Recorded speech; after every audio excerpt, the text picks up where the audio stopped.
Saturday, July 14th. Well, this evening was almost a complete disaster. Alex came over at 6:30. We were going to walk to the movies. But first, he had to come in, and my parents had to do their "How very nice to meet you" routine and check him out and all. They made such a fuss that it was embarrassing. You could tell that they thought he was an okay kind of guy, and I have to admit that if I was a parent, I would think so too. He just looked so clean and all. He didn't talk much, just hello and yes and stuff, but I think they liked that about him. Anyway, they were going on and on about how nice it was to meet Alex, and where were we going, and when would we be back. And in the middle of all this, there sits Carl Ray watching TV, and Maggie walks through in her curlers and bathrobe, and Dennis and Dougie are gaping over the stairway, and Tommy is putting his finger in his nose. Ugh, honestly, what is Alex going to think? I couldn't wait to get out of there. But just as soon as we walked out the front door and I was about to breathe an enormous sigh of relief, who comes following us out but Carl Ray, the shadow. He says, "Want a ride?" Alex was surprised because he's not used to Carl Ray sneaking up on people as I am. And I was surprised because I couldn't believe Carl Ray was actually offering to do us a favor. But I figured he just wanted to show off his car and it would be nice to have a ride. So we said sure. It was kind of strange. Alex and I riding in the back seat, and Carl Ray driving us like our chauffeur. Alex was sitting way over near his door, and I was way over near mine.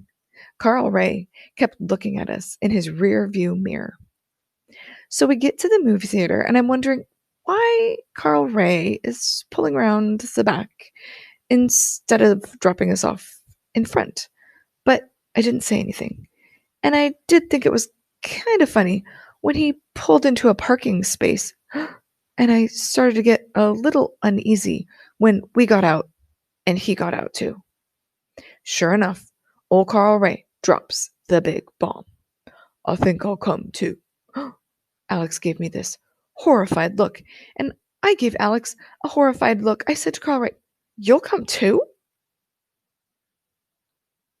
And he said, "Yep, might as well, long as I'm here." I wonder if my parents paid Carl Ray to do this. He stood with us in line and bought his ticket and stood in line with us while we bought popcorn. And the whole time I was sweating like crazy, trying to think how in the world we could get rid of him. And I couldn't even say anything to Alex because Carl Ray was right there, the shadow, the whole time. I thought I was going to die. He followed us to our seats and sat right next to me. I was in between Carl Ray and Alex. I gave Alex one of those "I don't believe this is happening" looks, and then I gave him a "how in the world are we going to ditch him" look, and he gave me one of those well, what can we do" looks. And then the movie started. I won't go into all the details, like how Carl Ray watched every move Alex made, and every time Alex moved his arm, Carl Ray turned and looked at his arm like it was a snake or something. I won't go into that. I will just say that I was a complete wreck, and I couldn't wait to get out of there. But Alex and I must have both been thinking the same thing, because when it was finally over and we got outside and we started walking to the car, Alex said, "Hey, Mary Lou, why don't we walk home?" I said, maybe a little too quickly, "Oh, great idea. It's so nice out." Alex said to Carl Ray, "Thanks a lot for the ride. You don't mind if we walk home, do you?" For the eternity of about 5 seconds, I thought Carl Ray was going to find some way to get us in his car. But all he did was give us a little sad look and say, "No, go ahead." I almost felt sorry for him. But then I figured we were entitled to a little privacy, weren't we? Do you think Carl Ray is lonely? Alex and I had the greatest time walking home. We were both in such a good mood. The closer we got to my house, the slower we walked. Then I started getting a little nervous, thinking he might try and kiss me or something. I don't know the first thing about it. I need some practice. But he didn't do anything like that. Sunday, July 15th. I wish this summer could go on and on and on, and I wish I could always be this happy. It seems that whenever you are sad or just normal, you're always wishing you were happy. But when you're happy, you start worrying about when all this happiness is going to end. At least that's the way I am. Already I'm worrying that I'm too happy and I'm either going to have to pay for this or it's all going to end real soon. It reminds me of the Wheel of Fortune that Mrs. Zoller talked about. She said that Shakespeare and all his buddies believed in the Wheel of Fortune, that your luck kind of went round and round, and when you or your luck were at the top, everything would go right, but that it was inevitable, that the wheel had to keep spinning, and sooner or later you'd be at the bottom of the wheel, when everything would go badly. The only thing that kept people from jumping off cliffs when they were at the bottom of the wheel was knowing that sooner or later they would be at the top again. I feel as if the gods are going to spin my wheel any minute. Oh, please let me stay where I am for a while. I also wish everyone's wheel was at the top at the same time. Beth Ann, for instance, is at the bottom of her wheel, and she's driving me crazy. She must have called me 10 times today to tell me about Derek. First, she said that he was a complete creep, and she never wanted to see him again, and she cried. Then she called back and said that she loved him so much, and maybe she should call him and tell him how much she missed him, and she cried. Then she called back and said she figured out why he was doing this, to make her jealous because he liked her so much, and she cried. Get the picture? And of course, she never once gave me a chance to say one word about Alex. Alex, by the way, called at lunchtime. I don't know how he was able to get through, what with Beth Ann calling all the time, to say he couldn't come over today because he had to go to his grandmother's house with his parents. It was his grandmother's birthday, and a whole bunch of relatives would be there.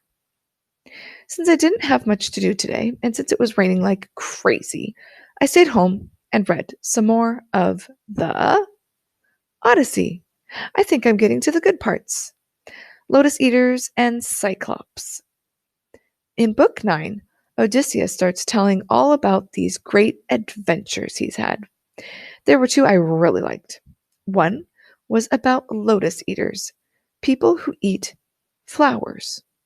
When Odysseus and his men visited them, his men ate a bunch of lotus flowers, and it made them forget all about their home and their loved ones, and they wanted to stay with the lotus eaters forever. I wonder if that's what happened to old Derek. But Odysseus forces them back on their ship, and he ties them to some benches, and they leave. They're trying to get home after they've sacked all these cities. Then they come to the land of the Cyclops, a weird group who live in caves and don't have any laws.